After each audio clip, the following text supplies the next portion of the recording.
Queridas irmãs, queridos irmãos, que a paz de Jesus esteja conosco. Hoje, então, vamos, no nosso podcast, conversando com Kardec, continuar o assunto que nós começamos na semana que vem, e que nós também iremos trabalhar na próxima semana, que é os animais e o homem. E esse assunto ele está lá no capítulo 11, da parte segunda do Livro dos Espíritos, nessa parte segunda, onde é tratado o mundo dos espíritos. Então, para nós começarmos hoje, nós vamos já à questão 599, que é uma continuação, então, como eu disse, do estudo, onde é perguntado: a alma dos animais tem a escolha de se encarnar em um animal ao invés de encarnar em outro animal? Então, pergunta trata exatamente se esse princípio espiritual que nós vimos no último encontro, que anima o animal, o corpo do animal, quando ele está encarnado, se esse princípio espiritual teria esse direito a escolher, a encarnar como cachorro ou encarnar como um gato. E aí eles respondem que não, né?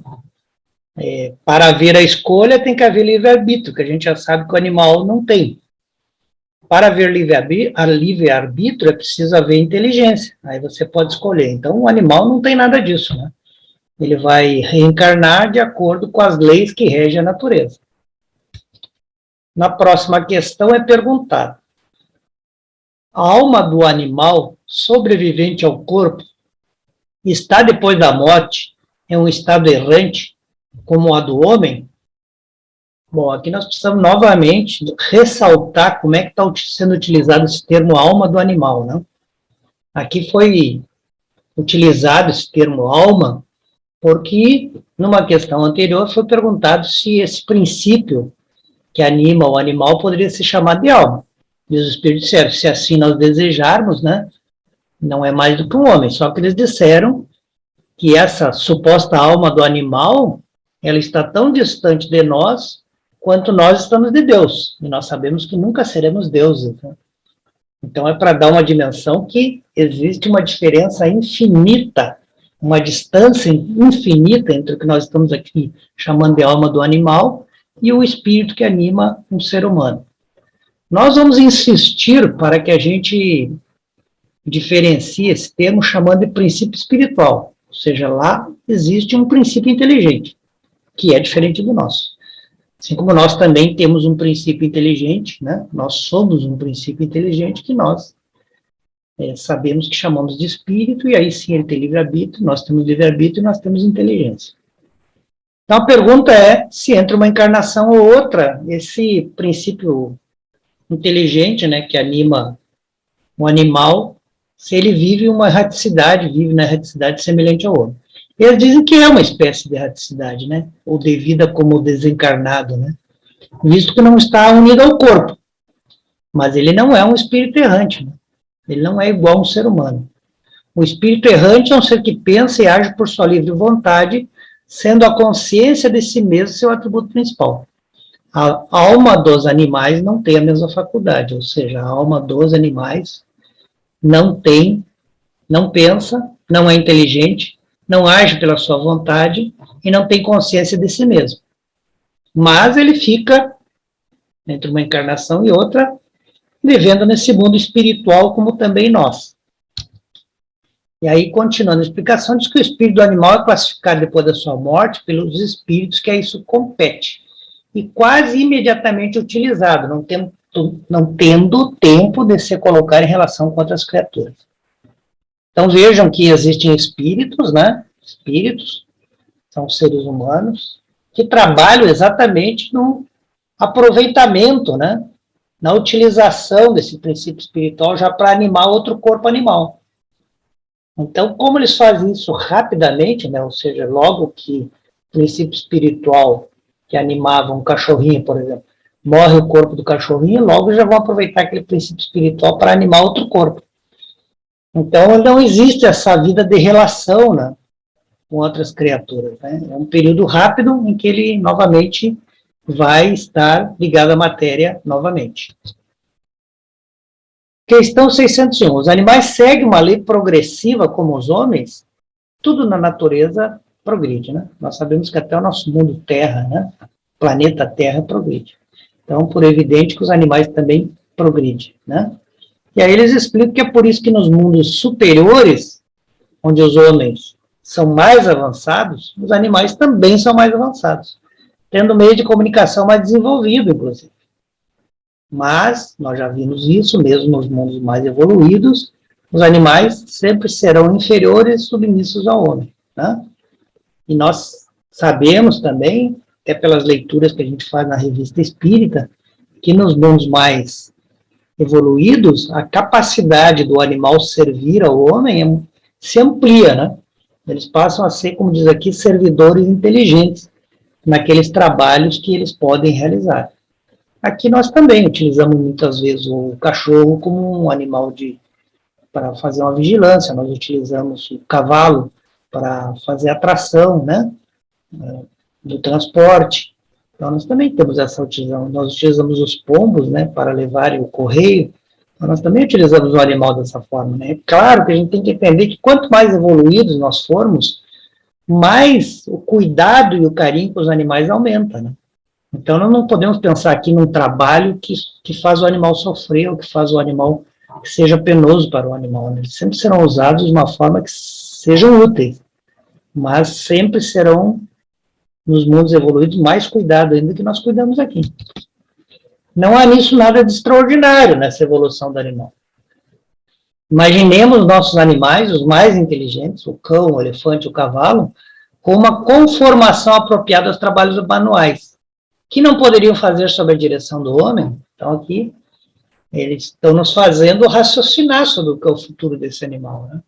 Se a gente aqui, por exemplo, tivesse um cão com uma conformação material mais apropriada para nos ajudar, por exemplo, nos trabalhos domésticos, e ele fizesse isso sem que fosse ferido, sem que fosse penoso, certamente eles poderiam nos ajudar. Não nos ajudam porque eles não têm essa conformação, que nós vamos então ver que muitas vezes eles adquirem com essa evolução e passam a ser elementos de grande ajuda para a vida do homem em mundos evoluídos. 602. Os animais progridem como o homem pelo fato de sua vontade ou pela força das coisas? Nós já explicamos que os animais não têm vontade. Nós já explicamos que eles não têm livre-arbítrio nem inteligência para tomar decisões. Então é pela força das coisas, né?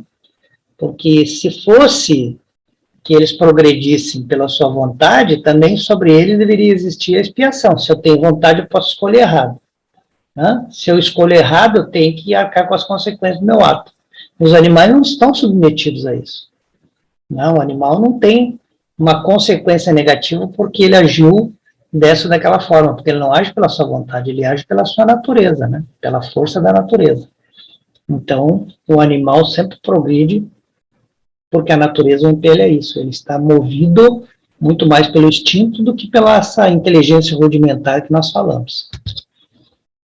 603. Nos mundos superiores os animais conhecem a Deus? Nós vimos que o que diferencia o espírito, né, o ser humano, o homem, é exatamente ele conhecer a Deus, é o que diferencia ele dos animais. Então, os animais não conhecem Deus, nem nos mundos evoluídos, né? Para eles, o homem é que é um Deus, né? Assim como nós, quando éramos mais selvagens, nós achávamos que os espíritos fossem deuses, né? Então, da mesma forma que nós interpretávamos lá qualquer sinal de um espírito, qualquer contato com o espírito, como se fosse um contato com Deus, os animais também assim pensam. E, de uma certa forma, tem uma lógica, né? Porque são os representantes mais próximos de Deus com quem eles convivem, né? Porque já entendem um pouco Deus. Então, como nós também nos relacionamos assim com os espíritos evoluídos, eles são o que nós melhor conhecemos como representantes de Deus, da sua lei. Na questão seguinte, é perguntado: os animais, mesmo aperfeiçoados nos mundos superiores, sendo sempre inferiores ao homem, resulta que Deus criou seres intelectuais perpetuamente voltados à inferioridade, o que parece em desacordo com a unidade de vistas e de progresso que se distingue em todas as suas obras? Vejam que questão interessante, né? Resumindo, a questão está perguntando o seguinte, mas então o princípio espiritual que anima o animal, ele sempre vai ser inferior ao outro? Ele não tem chance de, sendo também uma criação divina, de chegar a estágios mais evoluídos e realmente fazer parte desse reino privilegiado que conhece Deus, que tem vontade, que tem uma inteligência melhor? Essa é a pergunta. Vamos ver como é que os espíritos nos respondem. Tudo se encadeia na natureza por laços que não podeis compreender. Eu acho que essa é a parte mais importante, né? A gente estuda o espiritismo e a gente às vezes vai com a afã de tentar entender todas as coisas como se a gente tivesse essa capacidade, né? Eu lembro que algumas comunicações de espíritos contidas na obra básica, quando os espíritos são perguntados sobre alguns assuntos, eles respondem que eles não sabem, que eles ainda não têm condição de entender. E são eles que estão nos ensinando o espiritismo, né? Estão nos ensinando as leis de Deus. Então, se eles, que são mais evoluídos que nós, às vezes se deparam com assuntos que eles não entendem, por que nós temos essa sanha de achar que nós podemos entender tudo? Nós entrássemos hoje numa aula de doutorado de física ou de doutorado de matemática, nós entenderíamos todas as coisas? Se nós entrássemos hoje numa classe avançada que ensina o idioma inglês, nós entenderíamos todas as coisas? Então, nós temos um limite. Nós precisamos entender que esse limite nos impede de entender certas coisas. Então, ao mesmo tempo que eles afirmam que as coisas se encadeiam, que há um plano de Deus para tudo, eles dizem, mas nós ainda não temos condição de compreender esse plano. São planos de Deus. Só quem está mais evoluído vai entender. E aí completam eles. E as coisas, as mais diferentes, as mais estranhas na aparência, têm pontos de contato, que o homem não chegará jamais a compreender no seu estado atual. Qual é o nosso estado atual? Espíritos inferiores. Nós precisamos nos tornar espíritos melhores para entender isso. Não é um espírito inferior que habita um planeta, né, que a recém está almejando passar ou deixar de ser o mundo de prova e expiação, onde ainda predomina o mal, que vai entender tudo que Deus faz e como ele faz. Então, continuam os espíritos. Nós podemos entrever, ou seja, ter uma ideia por um esforço da nossa inteligência, mas só quando a inteligência tiver adquirido todo o seu desenvolvimento e estiver isenta dos preconceitos do orgulho e da ignorância, é que ele poderá ver claramente na obra de Deus. E aqui eu faço um recorte, que é uma ideia minha, né, que não necessariamente está embasada ou dita nessa questão, mas eu falaria do preceito de orgulho, né? Como seria difícil para nós admitir que um animal pode virar um ser humano, né? No nosso orgulho, imaginam isso ainda na época de Kardec, como seria difícil. Então, a primeira coisa que a gente precisa é se despir do orgulho.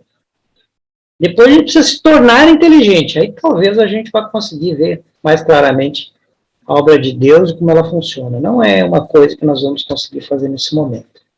Então, até que nós consigamos nos iluminar, até que nós consigamos abrir mão do nosso orgulho, as nossas ideias limitadas nos fazem ver as coisas de um ponto de vista mesquinho e restrito. Qual é esse ponto de vista? Imaginar que os animais estão eternamente condenados a serem animais, terem uma inteligência rudimentar que nunca vai se tornar uma inteligência com livre-arbítrio, né, com vontade. Então, saber bem que Deus não pode se contradizer e que tudo na natureza se harmoniza por leis gerais que não se afastam jamais da sublime sabedoria do Criador.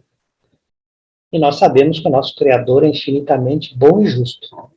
Então, ele não deixará de ser infinitamente bom e justo com os animais. Nós precisamos dar tempo ao tempo para que nós consigamos entender essas coisas. Não vai ser nessa encarnação, não vai ser na próxima. Nós precisamos, primeiro, nos alicerçar naquilo que é básico, naquilo que nós já podemos entender. E mesmo naquilo que a gente já entende, a gente não pratica. Então, é necessário também que a gente vá colocando o que a gente já sabe em prática para que a gente ganhe o merecimento de saber outras coisas. Então, deriva dessa uma outra pergunta que diz: A inteligência é, assim, uma propriedade comum, um ponto de contato entre a alma dos animais e a do homem. Por que ele seria esse ponto de contato? Porque a gente já sabe que o animal tem uma inteligência rudimentar e o homem tem uma inteligência mais avançada, que vai se tornar mais avançada quanto mais evoluído ele for. Então, sim, um dos pontos de contato é que essa inteligência rudimentar, certamente ela irá melhorando, melhorando, até que ela se torne uma inteligência capaz de ter a vontade e o livre-arbítrio.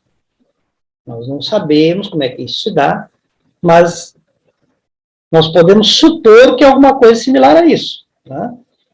Os animais só têm inteligência da vida material, já foi dito na semana passada. Os homens já têm inteligência da vida moral, de entender o que é certo e errado. Por quê? Porque nós temos, todos nós, a lei de Deus gravada na nossa consciência. E essa consciência é que vai ter a vontade de fazer isso ou aquilo. É essa consciência que vai determinar as nossas decisões, porque as nossas decisões são tomadas por livre-arbítrio.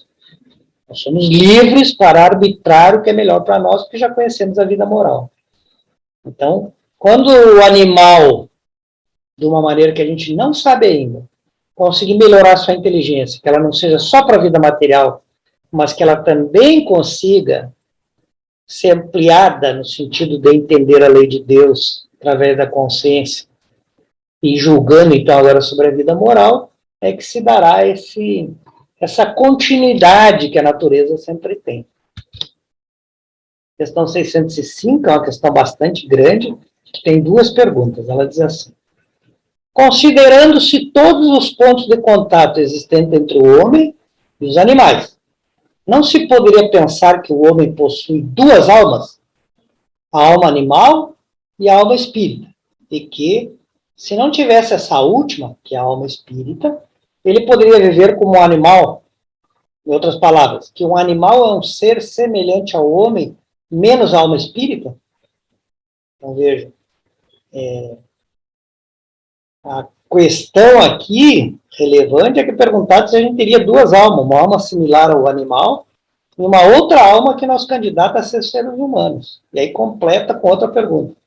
Não resultaria disso que os bons e os maus instintos do homem seriam efeitos da predominância de uma dessas duas almas? Ou seja, quando nós agíssemos no bem, nós estaríamos lá na alma espírita. Quando agíssemos no mal, nós estaríamos lá na alma do animal. A resposta é não, né? Nós em nenhum momento vemos os espíritos nos ensinar que a gente tem duas almas, né? Existe nos animais um princípio inteligente que também anima os homens, só que nos homens esse princípio espiritual, dado as suas características de livre-arbítrio, de vontade, de consciência, ele cria, então, né, essa consciência da sua própria vida e da vida moral. Mas não tem duas almas, tem um princípio inteligente. O animal também tem um princípio inteligente. Mas o corpo tem seus instintos. Quando nós vamos habitar o corpo tem seus instintos, que são o resultado da sensação dos órgãos. Então, nós também somos experimentados pelos nossos instintos, né? Não há nele senão uma dupla natureza. A natureza animal, que vem, então, dos órgãos físicos, e a natureza espiritual, que vem do espírito, que é o princípio inteligente. Essas duas naturezas existem, mas uma não é alma. A natureza animal é física, é do corpo. Então, pelo seu corpo, nós participamos da natureza dos animais e seus instintos. Mas por nós, né, pelo nós, os espíritos, né, aí nós participamos da natureza dos espíritos.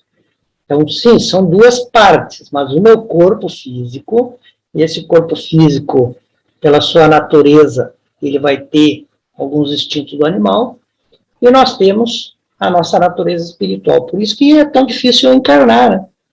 Que a gente está sujeito à matéria, aos estudos da matéria.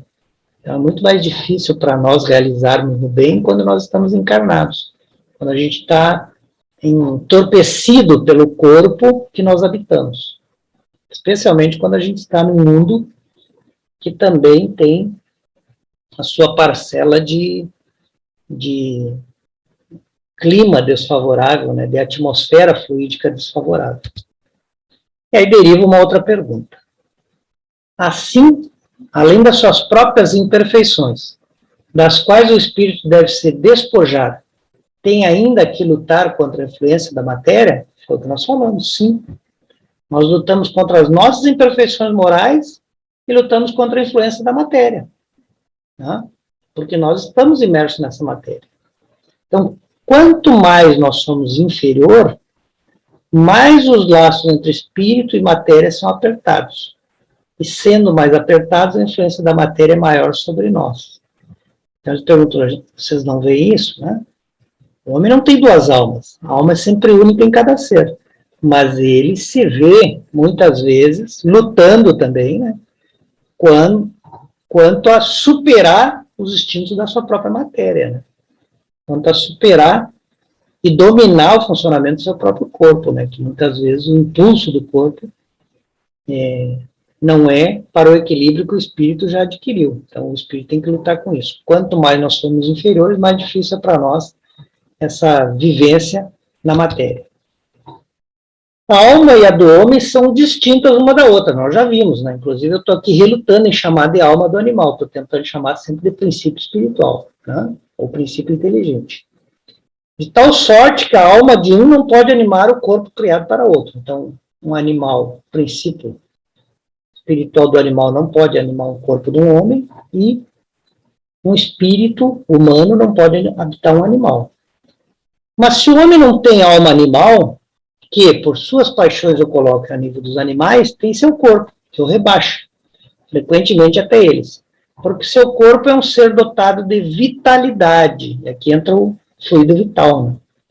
Que anima, né? Que é aquela combustível do funcionamento do corpo. E esse fluido vital tem seus instintos.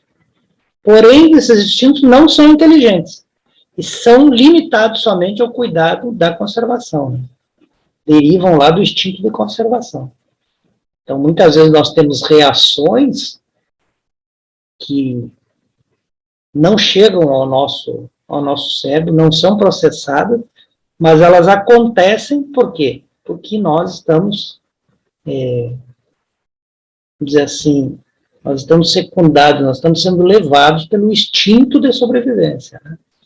No nosso corpo, inclusive, existem algumas realizações, né, como até o próprio batimento do coração, que nós não pensamos sobre ele. Ninguém pensa, vou bater meu coração mais rápido ou mais devagar. Ele funciona instintivamente para nos manter vivos, né? O pulmão, ninguém pensa quantas respiradas vai dar por minuto.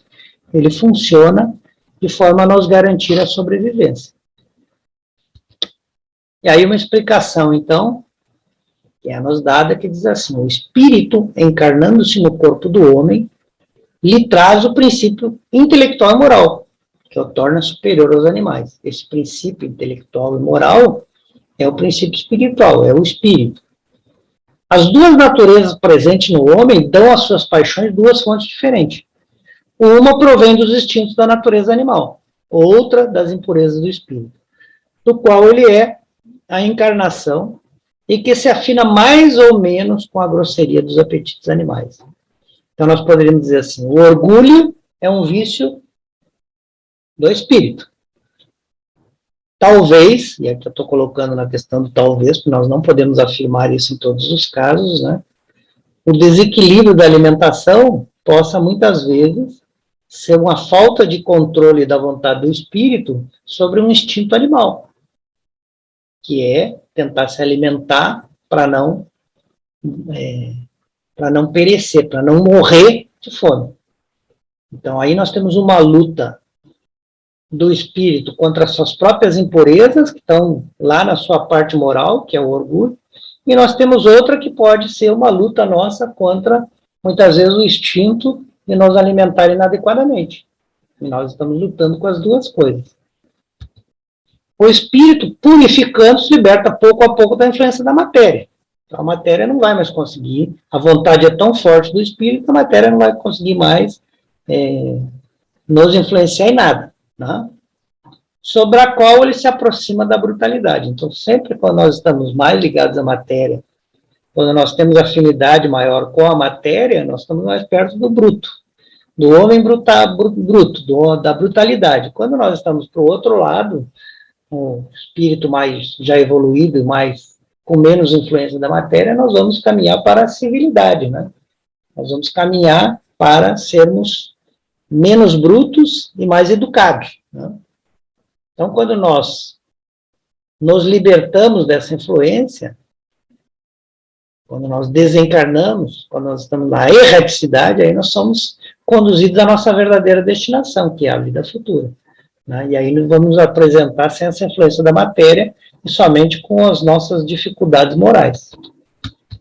Então, dessa forma, nós terminamos o estudo de hoje, né, que vai continuar na próxima semana, ainda sobre os animais e o homem. Aqueles que tiverem interesse nesse tema estejam conosco.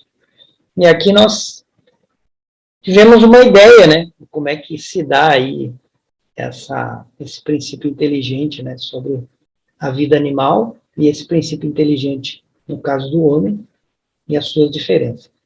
Nós agradecemos a Deus e pedimos que Ele possa abençoar os lares de todos que nos ouvem e que nós possamos, na próxima semana, estarmos juntos. Que assim seja.